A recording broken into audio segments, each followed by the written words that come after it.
नमस्कार, बहुत स्वागत है आपका इंडिया न्यूज पर। मैं हूं आपके साथ निहारिका श्रीवास्तव। बुलेटिन की शुरुआत करेंगे बड़ी खबर से। सीएम अशोक गहलोत ने मंजूरी दी है। आपको बता दें, मुफ्त और रियायती यात्राओं के लिए ये मंजूरी दी गई है। वहीं आपको बता दें, सीएम अशोक गहलोत ने 102.50 करोड़ रुपए की मंजूरी दी है। वहीं उन्होंने कहा है कि प्रतियोगी परीक्षाओं के स्टूडेंट को इसका फायदा भी मिलेगा। तो बड़ी खबर इस वक्त की बता रहे हैं, सीएम अशोक गहलोत ने इस बड़े कार्य को मंजूरी दी है। आपको बता दें, प्रतियोगी परीक्षाओं के स्टूडेंट्स को इसका लाभ मिलेगा। तो मुफ्त और रियायती यात्रा के लिए मंजूरी दी गई है। इस वक्त की बड़ी जानकारी आप तक पहुंचा रखे गए। तो ये सीएम अशोक गहलोत का बड़ा फैसला, इस वक्त की बड़ी जानकारी। 102.50 करोड़ रुपए की मंजूरी सीएम अशोक गहलोत की तरफ से दी गई है। मुफ्त और रियायती यात्राओं के लिए ये मंजूरी है। आपको बता दें कि ये काफी बड़ा फैसला है। वहीं आपको ये भी बताएं कि जो लोग कंपटीशन की तैयारियां कर रहे हैं, जो स्टूडेंट्स, उनके लिए ये बहुत अच्छी बात है। और साथ ही उन्होंने कहा है कि बच्चों को फायदा भी मिलेगा। तो इस वक्त की बड़ी जानकारी, बड़ी खबर आपको बता रहे हैं। इंडिया न्यूज राजस्थान पर इस वक्त की बड़ी जानकारी आप तक पहुंचा रहे हैं। तो मुफ्त और रियायती यात्राओं के लिए मंजूरी मिली है। इस वक्त की बड़ी जानकारी, तो बड़ा अमाउंट जो है उस पर मंजूरी मिली है। सीएम अशोक गहलोत ने 102.50 करोड़ रुपए की ये मंजूरी दी है। तो बड़ा अमाउंट है, ये बड़ी रकम। इस वक्त की बड़ी जानकारी आप तक पहुंचा रखी है। तो मुफ्त और रियायती यात्राओं के लिए मंजूरी मिली है। इस वक्त की बड़ी जानकारी आप तक पहुंचा रखी है। तो प्रदेश सरकार का ये बड़ा फैसला, इस वक्त की बड़ी जानकारी आप तक पहुंचा रखे हैं।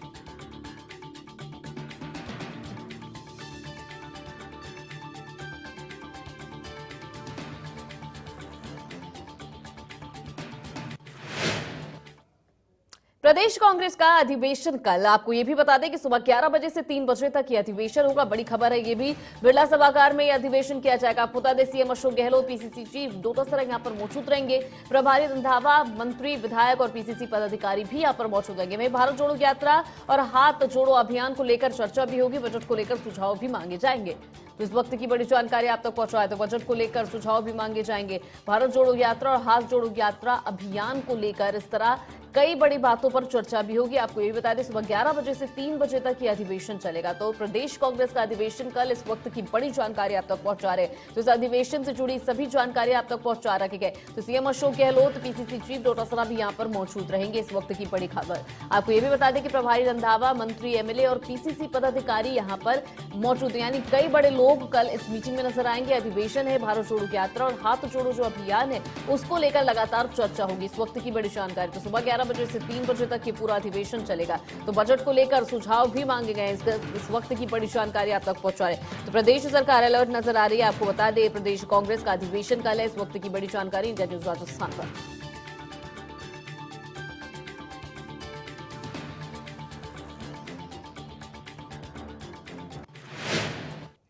तो इसी बीच एक और बड़ी जानकारी आपको बता दूं, एआईसीसी ने लगाए हैं 26 पर्यवेक्षक के हाथ से हाथ जोड़ो अभियान को लेकर लगाए पर्यवेक्षक। यही आपको बता दें कि रामचंद्र खूंटिया को लगाया राजस्थान का पर्यवेक्षक। इस वक्त की बड़ी जानकारी, तो भारत जोड़ो अभियान को लेकर फॉलो अप गतिविधियों पर भी ये लोग नजर रखेंगे। साथ ही राजस्थान के रघुवीर मीणा को हिमाचल का पर्यवेक्षक बनाया गया है। तो इस वक्त की बड़ी जानकारी आप तक पहुंचा रहे। वहीं मोहन प्रकाश को बनाया गया है पंजाब और चंडीगढ़ का पर्यवेक्षक। तो इस वक्त की बड़ी जानकारी, तो फॉलो अप गतिविधियों पर ये सभी लोग नजर रखते नजर आएंगे। तो आपको बता दें कि ये बड़ी खबर है। इस वक्त एआईसीसी ने लगाए हैं 26 पर्यवेक्षक। तो हाथ से हाथ जोड़ो अभियान को लेकर इस तरह की जो ये बड़ी बातें सामने आ रही, रामचंद्र खूंटिया को लगाया गया है राजस्थान का पर्यवेक्षक। इस वक्त की बड़ी जानकारी आप तक पहुंचा रहे। तो भारत जोड़ो अभियान को लेकर फॉलो अप गतिविधियों पर ये लोग नजर रखते नजर आएंगे।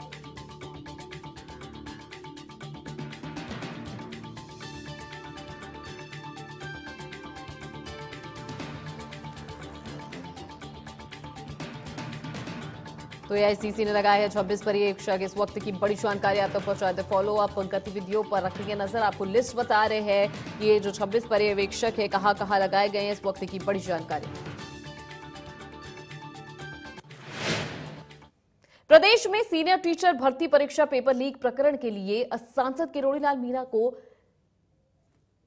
उन्होंने आरोप लगाया है कि आरपीसीसी के जो कर्मचारी उन्हें 15 दिन पहले ही सुरेश ढाका और भूपेंद्र को पेपर दे दिया था, जिसके बाद सिर्फ उदयपुर बल्कि जयपुर, जोधपुर, बीकानेर, अजमेर, अलवर, भरतपुर, दौसा और कोटा में 21, 22 और 24 दिसंबर को पेपर लीक हो गया। ऐसे में पूरी भर्ती परीक्षा को रद्द करना पड़ा। सीबीआई से जांच होनी चाहिए। साथ ही उन्होंने कहा कि क्योंकि नकल प्रकरण में राजस्थान सरकार के कई प्रशासनिक अधिकारी और राजनेता भी शामिल हैं, अगर सरकार ने ऐसा नहीं किया तो मैं जनता के साथ में सरकार के खिलाफ अभियान की शुरुआत करूंगा। सांसद मीना ने कहा कि राजस्थान सरकार के राज्य में अब तक 16 भर्ती परीक्षाएं आयोजित हुई, जिनमें से 10 भर्ती परीक्षाओं का पेपर लीक हो चुका है, जिससे लाखों युवाओं का भविष्य खतरे में आ गया। ऐसे में इस पूरे प्रकरण की सीबीआई से जांच करानी चाहिए।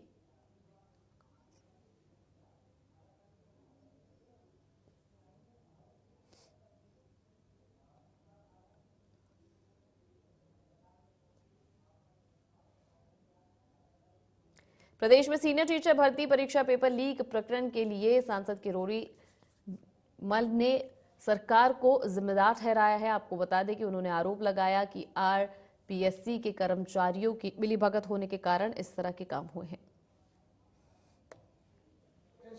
नहीं कर सकती, इसलिए सीबीआई की जांच की मांग मैं दोहराता हूं। तीनों पेपर लीक हुए, हम ये कहना भूल गए आपको। तीनों पेपर 15 दिन पहले आरपीएससी से सुरेश ढाका भूपेंद्र के हाथ में आ गए थे, वाया आरपीएससी का स्टाफ, जिसका नाम बताना ठीक है, ये पक्का कह रहा हूं मैं, और वही निकलेगा। मैं ये वैसे ही कह रहा हूं जैसे शिक्षा संकुल तक मैंने डीपी जारौली का नाम दिया था। ऐसे में बड़े विश्वास के साथ कह रहा हूं, 1% भी आप इस पर वो नहीं करें कि इसका हाथ आरपीएससी के स्टाफ तक, मॉडरेटर या गोपनीय शाखा तक पहुंचेगा। अगर ईमानदारी से गहलोत सरकार ने काम किया तो उसको क्लीन चिट क्यों दे दी? जयपुर में जैन समाज ने सामाजिक न्याय और अधिकारिता मंत्री टीकाराम जूली से जैन बोर्ड गठन की मांग की है। इसी को लेकर संगठन ने मंत्री टीकाराम जूली को ज्ञापन भी सौंप दिया। बता दें कि ये मांग वक्फ बोर्ड की तर्ज पर की गई है, जिससे जैन समाज की संपत्तियों की सुरक्षा हो सके। जयपुर से ये तस्वीर आपको दिखा रहे हैं, जहां संपत्तियों की सुरक्षा के लिए जो जैन समाज है उन्होंने यहां पर ज्ञापन सौंपा है, साथ ही जो कई बड़ी मांग कर रहे हैं। साथ ही आपको ये भी बता दें कि लंबे समय से ये लोग कई बड़ी मांगों को लेकर बातें कर रहे थे, प्रदर्शन भी करते हुए नजर आए थे, जिसके बाद ये ज्ञापन सौंपा गया है। तो वक्फ बोर्ड की तर्ज पर इन लोगों ने ये मांग की है। तो तस्वीरें आपको जयपुर से दिखा रहे हैं।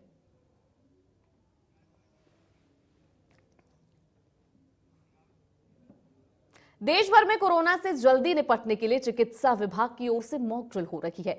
वहीं आपको बता दें कि सवाई मानसिंह अस्पताल में अधीक्षक डॉक्टर अचल शर्मा, उप अधीक्षक अनिल दुबे ने डॉक्टर समेत अन्य टीम के लिए नौकरी, आईसीयू बेड, वैक्सीन समेत अन्य व्यवस्थाओं को खंगाला है। साथ ही चिकित्सा विभाग की टीम को उचित निर्देश भी दे दिए गए। मॉक ड्रिल के बाद एसएमएस अस्पताल के उप अधीक्षक अनिल दुबे से खास बातचीत की है हमारे संवाददाता प्रशांत यादव ने। देखिए ये खास रिपोर्ट। को देखकर अब अस्पताल और डॉक्टर्स भी अलर्ट होने लगे हैं। आज प्रदेश भर में मॉक ड्रिल की गई। अभी प्रदेश के सबसे बड़े अस्पताल एसएमएस अस्पताल में भी कुछ देर पहले मॉक ड्रिल करी गई और इसी पर खास बातचीत के लिए हमारे साथ एसएमएस अस्पताल के उप अधीक्षक मौजूद हैं। इनसे बात करेंगे। सर, क्योंकि कोरोना के चीन में लगातार मामले बढ़ रहे हैं, किस तरीके से प्रदेश का सबसे बड़ा अस्पताल तैयार है? एसएमएस हमेशा हर तरह की बीमारियों के लिए तैयार रहता है। इस जैसे प्रथम वेव में भी हम तैयार थे और द्वितीय वेव में भी तैयार थे, और अब चूंकि चीन और अन्य देशों में ये मामले बढ़ रहे हैं, उसके हिसाब से देखते हुए और राज्य सरकार के आदेशानुसार हमने आज एक मॉक ड्रिल कर लिए है और उसमें हमने ऑक्सीजन प्लांट्स चेक करा लिए हैं अपने सारे के सारे। उसमें कुछ जो ऑक्सीजन जनरेशन प्लांट हैं उसमें तो खराबी है, उसकी रिपोर्टिंग कर दी गई है। और जैसा कि मैंने बताया अभी आपको राउंड पे कि हमारे पास लिक्विड मेडिकल ऑक्सीजन प्लांट हैं। लिक्विड मेडिकल ऑक्सीजन प्लांट की कैपेसिटी सफिशिएंट इनफ होती है मेंटेन रखने के लिए मरीजों के लिए। तो हमारे पास 3 लिक्विड मेडिकल ऑक्सीजन प्लांट हैं। इसके अलावा 10 ऑक्सीजन जनरेशन प्लांट हैं और 8 सिलेंडर बेस्ड ऑक्सीजन प्लांट्स हैं। तो ऑक्सीजन की कमी इस बार हमको नहीं लगता किसी तरह से आएगी। इनिशियल स्टेज के लिए हमने वार्ड्स आईसीयू निर्धारित कर लिए हैं, उसकी मैन पावर निर्धारित कर ली गई है और दवाइयों की व्यवस्था करने के लिए पूरे निर्देश दे दिए गए हैं और उनको स्टाफ को अलर्ट रहने के लिए कह दिया गया है। जो सर नया वेरिएंट आया है BF.7, किस तरीके से ये लोगों के लिए घातक है और कितना हानिकारक किन लोगों के लिए? BF.7 अभी बेसिकली इंडिया में इतने केस रिपोर्ट नहीं हुए हैं और ना ही उनकी ऐसी स्थिति आई है कि कोई मरीज बहुत सीरियस हो गया उससे। तो इंडिया में अभी ऐसा घातक नहीं लग रहा कि इससे डरने की कोई बात है, लेकिन हमें सावधान रहने की व्यवस्था रखनी चाहिए। हमें अपनी अवेयरनेस रखनी चाहिए कि हमें भीड़ भाड़ वाले इलाकों में नहीं जाना चाहिए, मास्क लगाना चाहिए, उचित दूरी रखनी चाहिए, खान पान का ध्यान रखना चाहिए। सर अगर डेडिकेटेड बेड्स की बात करें तो कितने बेड्स लगाए गए हैं, क्योंकि सबसे बड़ा अस्पताल है, कोई भी मरीज बीमार होता है या भर्ती की स्थिति बनती है तो सबसे पहले SMS की तरफ उसका ध्यान जाता है, यहाँ पर जो है मरीज इलाज कराने के लिए। हमारे पास 360 ICU बेड्स हैं जिसमें वेंटिलेटर्स हैं। उसके अलावा क्योंकि प्रथमतया अभी जो हमें आवश्यकता पड़ेगी तो हमने 2 ICU रिजर्व कर दिए हैं जिसमें हमारे पास लगभग 13 बेड रहेंगे फॉर सीरियस पेशेंट्स। उसके अलावा 15 बेड का एक जनरल वार्ड है और अभी एक प्री फैब्रिकेटेड वार्ड 50 बेड का वो हमने रिजर्व कर रखा है। सर नया जो वेरिएंट आया है किस तरीके से लोगों के लिए हानिकारक है, किन चीज़ों को लेकर कहा जाता है कि ये बहुत तेजी से सर्कुलेट करता है? ये अभी अलग अलग कंट्रीज के ऊपर डिपेंड करता है। इंडिया की इम्यूनिटी बहुत अच्छी है तो इसलिए इसमें घातक तो नहीं कहा जा सकता, क्योंकि इसकी रिपोर्ट अभी इंडिया में किसी तरह से घातक रिपोर्ट नहीं आई है। स्प्रेड आउट होता है, ये बहुत तेजी से स्प्रेड आउट होता है और 15 से 20 जनों को एक साथ एक जने से स्प्रेड कर सकता है, लेकिन अभी इंडिया में इतनी प्रॉपर रिपोर्ट इसकी नहीं हुई है तो इसलिए इसमें स्पष्ट अभी नहीं कह सकते, लेकिन हमें सावधानी बरतनी चाहिए, ये हमेशा ध्यान रखना चाहिए। आज सर मॉक ड्रिल भी की गई, जो तमाम है जो संसाधनों का जायजा किया गया, क्या लगता है पूरी तरीके से तैयार है? अगर इस तरीके की स्थिति भी उत्पन्न होती है तो लोगों को डरने की जरूरत नहीं है? मैंने आपको जैसा बताया कि SMS टर्शरी लेवल हॉस्पिटल है, ये हमेशा तैयार रहता है हर तरह के डिजास्टर के लिए। पिछली बार भी तैयार था, कुछ ऑक्सीजन की कमी आई थी लेकिन इस बार ऑक्सीजन हमारे पास सफिशिएंट है। फिर भी आवश्यकता पड़ने पर हमारे पास RUHS भी है। RUHS को कोविड पिछली बार घोषित किया गया था, 1200 बेड का हॉस्पिटल है वो, उसमें ICU भी उपलब्ध है और सारी व्यवस्थाएं हैं और हम पूरी तरह से सचेत और सावधान हैं। जी बिल्कुल, ये थे हमारे साथ डॉक्टर दुबे। इन्होंने बताया कि किस तरीके से जो है SMS अस्पताल पूरी तरीके से तैयार है। आज प्रदेश भर में मॉक ड्रिल भी की गई, तमाम तरीके की जो व्यवस्था है उनका जायजा लिया गया। हालांकि अभी यहाँ पर इस तरीके के कोरोना की भय की स्थिति नहीं है। अगर भविष्य में अगर कोरोना की स्थिति भी बनती है तो डॉक्टर्स और अस्पताल पूरी तरीके से तैयार है। पिछले समय है जो ऑक्सीजन की कमी के कारण है जो देखने को मिला था कि लोगों की मौत हो गई थी, उसी को लेकर ऑक्सीजन पर इस बार खासा ध्यान दिया गया है। SMS अस्पताल में ऑक्सीजन के प्लांट लगाए गए हैं, ऑक्सीजन के कई है जो तमाम तरह के जो है सिलेंडर्स है वो भी रखे गए हैं। तो हॉस्पिटल और डॉक्टर कोरोना को लेकर पहले से पूरी तरीके से तैयार है। अगर इस तरीके की स्थिति भी बनती है तो डॉक्टर्स इसको संभालने में और अस्पताल संभालने में पूरी तरीके से तैयार है। कैमरा पर्सन राकेश गुप्ता के साथ मैं प्रशांत यादव, इंडिया न्यूज जयपुर। जयपुर में Biyani girls college, Rajiv Gandhi study circle, AU bank एवं अलादीन ग्रुप के संयुक्त तत्वावधान में राहुल गांधी के भारत जोड़ो यात्रा के समर्थन किया गया। इस यात्रा के समर्थन में क्रिसमस के अवसर पर women Santa run marathon rally का आयोजन हुआ। इस कार्यक्रम का उद्देश्य देश में प्रेम, शांति, सद्भावना एवं भाईचारे को बढ़ाना था। बता दें कि women Santa run marathon rally में लगभग 5000 छात्रों ने हिस्सा लिया। कार्यक्रम में अतिथि के रूप में सीताराम अग्रवाल, GS बाफना, सुरेश मिश्रा और प्रोफेसर BM शर्मा जी वहां पर मौजूद रहे। कार्यक्रम में पधारे सभी छात्रों और प्रतिभागियों का संस्था के चेयरमैन डॉक्टर राजीव बियानी और डॉक्टर संजय बियानी ने जोरदार स्वागत किया और आभार भी जताया। कार्यक्रम को संबोधित करते हुए संस्था के डायरेक्टर डॉक्टर संजय बियानी ने कहा कि हमारे जीवन में असल सेंटा हमारी माँ, बहन और मौसी के रूप में हमेशा विद्यमान रहती हैं। उन्होंने कहा कि अगर हम उनके प्रति कृतज्ञता और आभार व्यक्त करते हैं तो जीवन में सेंटा रूपी खुशियां छाई रहती हैं।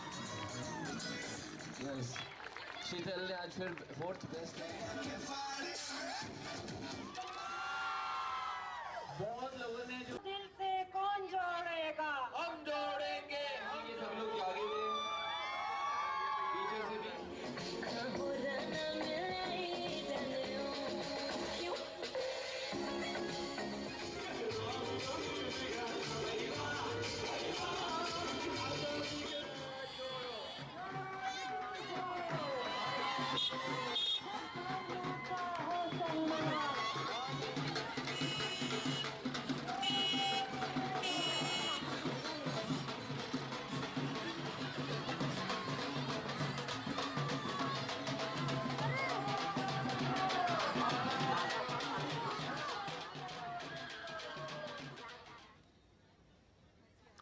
तो भारत जोड़ो यात्रा के समर्थन में ये रैली निकाली गई, जिसकी तस्वीर आपको जयपुर से दिखा रहे। प्रेम और भाईचारा बढ़ाने के उद्देश्य से ये सभी कार्यक्रम रखे गए। वहीं आपको बता दें कि इस जो मिनी मैराथन है, इस तरह की चीजें भी यहाँ पर की कई जो बच्चों को सम्मानित भी करते हुए नजर आए। वहीं 5000 छात्राओं ने इसमें हिस्सा लिया था, जिसकी तस्वीर हम आपको दिखा रहे हैं। तो जयपुर से ये खास तस्वीर वुमेन सेंटर रन मिनीथन रैली की ये तस्वीर आपको दिखा रहे। भारत जोड़ो यात्रा के समर्थन में ये रैली हुई, जिसमें एक्सरसाइज और कई तरह के गेम्स और कई बच्चों को सम्मानित भी किया गया।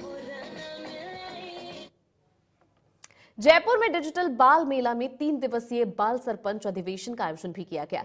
इस अधिवेशन में बच्चों ने विभिन्न क्षेत्रों के विशेषज्ञों से संवाद किया। इसके समापन दिवस पर बच्चों ने राजस्थान राज्य बाल अधिकार संरक्षण आयोग की अध्यक्षता संगीता बेनीवाल से मुलाकात की। बाल आयोग भवन में आयोजित इस कार्यक्रम में सभी संभाग के प्रतिनिधियों से संगीता बेनीवाल ने सवाल पूछे। बच्चों के सवाल का जवाब देते हुए बेनीवाल ने सभी बच्चों को जिज्ञासा को शांत करवाया। इस दौरान बाल प्रतिनिधियों द्वारा हस्ताक्षरित सुझाव पत्र भी बाल आयोग अध्यक्ष को सौंपा गया। इस सुझाव पत्र में राजस्थान में आयोजित हुई बाल पंचायतों में बाल दावेदारों के उठाए गए मुद्दे सम्मिलित किए गए थे। इस सुझाव पत्र के बारे में बोलते हुए संगीता बेनीवाल ने कहा कि बच्चों द्वारा उठाए गए सभी मुद्दों को अपनी बैठक में रखेंगी और राजस्थान सरकार को अनुशंसा भी करेंगी। कार्यक्रम के बारे में जानकारी देते हुए जाह्नवी शर्मा ने बताया कि मैं भी बाल सरपंच के मन से बच्चों को अपने विचारों पर दिए और खुलकर विषय पर संवाद भी किया गया। इस दौरान जाह्नवी शर्मा ने फ्यूचर सोसाइटी की रविदा शर्मा के साथ संगीता बेनीवाल को मैं भी बाल सरपंच अभियान का प्रतीक चिन्ह भी भेंट किया।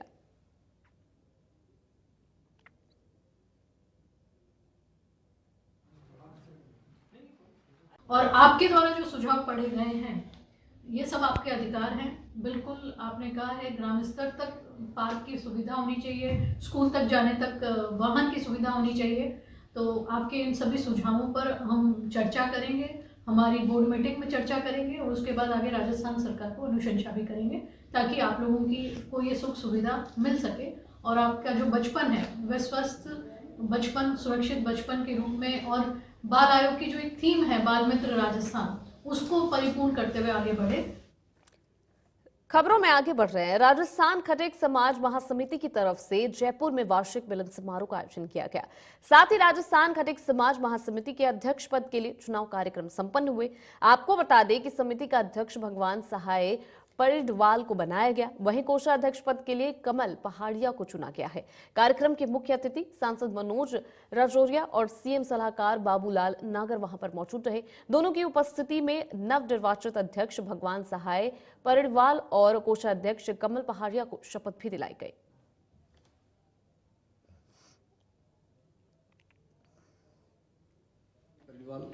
आप हैं खटीक समाज समिति, राजस्थान खटीक समाज समिति के प्रेसिडेंट हैं। आपको नया नया कार्यभार अभी दिया है, तो आपकी क्या योजनाएं हैं? अभी काफ़ी दिनों से हमारी समिति के चुनाव नहीं हुए थे। अभी मेरे को राजस्थान खटीक समाज महासमिति का अध्यक्ष चुना गया है और अब ये जो जिम्मेदारियां हैं जो मेरे सामने आई हैं, अभी जब मैं कार्य ग्रहण करूँगा तो बहुत सारी ऐसी चीज़ें हैं जो मेरे सपने हैं, मेरे जो उस तरीके सबसे बड़ा सपना जो मेरा होगा वो शिक्षा के ऊपर होगा। और हमारा जो समाज है अभी कई कुरीतियों से बंधा हुआ है। मैं चाहूँगा उन कुरीतियों को भी हम दूर करें, शिक्षा पे ज़्यादा फोकस करें और बाकी जो हम आगे बढ़ना, हमें कई चीज़ों को ध्यान में रखते हुए हम वो सब काम करेंगे, हम पूरे संगठन के साथ, पूरे समाज के साथ। आपने संघर्ष किया, पिछली बार भी संघर्ष किया, 16 साल लगा दिए इस संघर्ष को पूरा करने में। आपको कैसा एहसास हो रहा है? अब उसका मैं क्या बताऊं, जब नियति को तय होती है काम तभी होते हैं, तो इसलिए जब जो मिला वो अच्छा। अब जो तुम कर सकते हो वो अब आप स्वतंत्र हो, आपका जो सब। जयपुर में गालिब की याद में गालिब का ख्याल आया समारोह का आयोजन किया गया। इस कार्यक्रम में मिर्जा असदुल्ला खां गालिब की 225वीं जयंती के मौके पर आयोजित हुआ है। राजस्थान उर्दू अकादमी जयपुर की तरफ से ये कार्यक्रम जवाहर कला केंद्र के तत्वाधान में आयोजित किया गया। इस कार्यक्रम को 3 भागों में बांटा गया। समारोह की अध्यक्षता रिटायर्ड आईएएस अधिकारी जगरूप सिंह यादव ने की। वहीं विशिष्ट अतिथि के रूप में प्रसिद्ध लेखक विनोद भारद्वाज यहां पर मौजूद रहे। देखिए हमारे संवाददाता रजाउल्लाह की ये खास रिपोर्ट। दोनों की ही धर्मों का राजधानी जयपुर के जवाहर कला केंद्र में इस वक्त हम मौजूद हैं और आप यहां पर देख सकते हैं मिर्जा गालिब की याद में आज एक कार्यक्रम का आयोजन किया जा रहा है। कार्यक्रम में शिरकत करने के लिए जो देश के मारूफ कलाकार हैं वो यहां पर पहुंचे हैं। मिर्जा असदुल्ला खान, जिनको मिर्जा गालिब के नाम से भी जाना जाता है, उनकी जीवनी पर यहां पर प्रकाश डाला जा रहा है। बाकायदा आप देख सकते हैं राजस्थान उर्दू अकादमी के जो चेयरमैन हैं वो यहां पर मौजूद हैं। जो पूर्व IAS हैं जगरूप सिंह यादव जी, वो यहां पर मौजूद हैं। उसके साथ साथ बड़ी संख्या में जो लोग हैं वो इस कार्यक्रम में शिरकत करने के लिए पहुंचे हैं। आप देख सकते हैं शायद ये पहला कार्यक्रम है जिस प्रोग्राम में इतनी ज्यादा तादाद में जो युवा हैं वो यहाँ पर मौजूद हैं। लेकिन जिस तरह से आज यहाँ पर कार्यक्रम का आयोजन किया गया, कार्यक्रम का जो आगाज है वो यहाँ पर ये कहा जा सकता है कि जो दीप प्रज्वलन के साथ में हुआ था और उसके बाद में जिस तरह से ये कार्यक्रम का आयोजन किया गया, यहाँ पर काफी ज्यादा तादाद में जो युवा और जो लोग हैं वो इस तमाम कार्यक्रम को अपने कैमरों में कैद करते हुए नजर आए। मिर्जा असदुल्ला खान यानी मिर्जा गालिब को यहाँ पर आज श्रद्धांजलि पेश की गई। सहयोगी कैमरा पर्सन राकेश गुप्ता के साथ मोहम्मद रजाउल्ला, इंडिया न्यूज, जयपुर। जयपुर के बगरू में पंचायत समिति सांगानेर के अमोनिया ग्राम पंचायत में सरपंच को लिखित ज्ञापन देकर ग्रामवासियों ने कई समस्याओं के समाधान की मांग की है। भावसिंहपुरा में शमशान भूमि आवंटित नहीं करने की शिकायत को लेकर नाराजगी भी जताई। गेंगा से भावसिंहपुरा जाने वाली डामर सड़क क्षतिग्रस्त निर्माण की भी मांग की है। साथ ही अमान पंचायत में पानी का पेयजल संकट की भी समस्या प्रमुखता से दूर कराने की मांग हुई है। वहीं किसानों के बिजली के बिलों की राशि बढ़कर वसूलने की भी समस्या को समाधान से प्रमुखता से उठाया गया।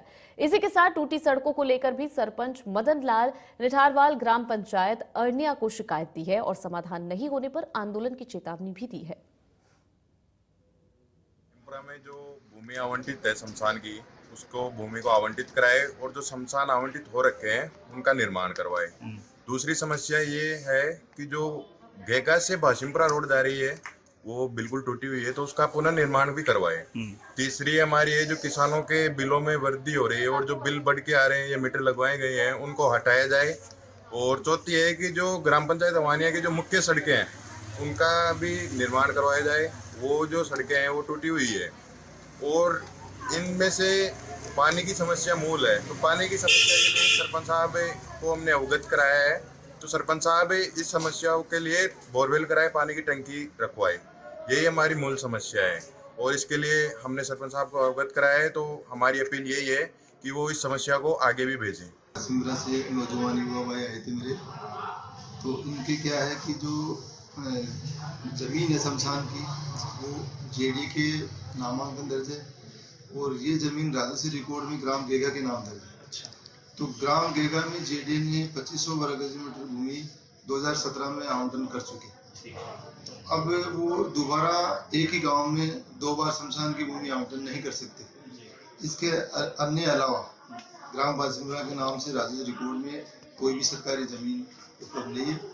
इसलिए हमने JD को बार बार चिट्ठी लिखे अवगत करा चुके हैं और जल्दी इनका समस्या का समाधान किया जाएगा। साहब बता रहे थे कि इसकी सैंक्शन मिल चुकी है, टेंडर भी हो चुका है, फाइल वर्क ऑर्डर के लिए गई है और आगामी महीने में ये कार्य चालू कर दिया जाएगा। 86 लाख रुपए की स्वीकृति मिल चुकी है, 86 लाख रुपए की डामर सड़क की, और ये तो आगामी माह में इस रोड का जो काम चालू कर दिया जाएगा। ये पंचायत समिति सांगानेर की 31 ग्राम पंचायतें हैं। तो जो सेंटर और राज्य सरकार द्वारा घर घर नल योजना का कार्य किया जा रहा है, उसमें 8 ग्राम पंचायतों में ये कार्य प्रगति में चल रहा है और आगामी हमारे ग्राम पंचायत अवानिया के समस्त गांवों में ये कार्य चालू कर दिए। फिलहाल इस बुलेटिन में इतना ही। रुक रहे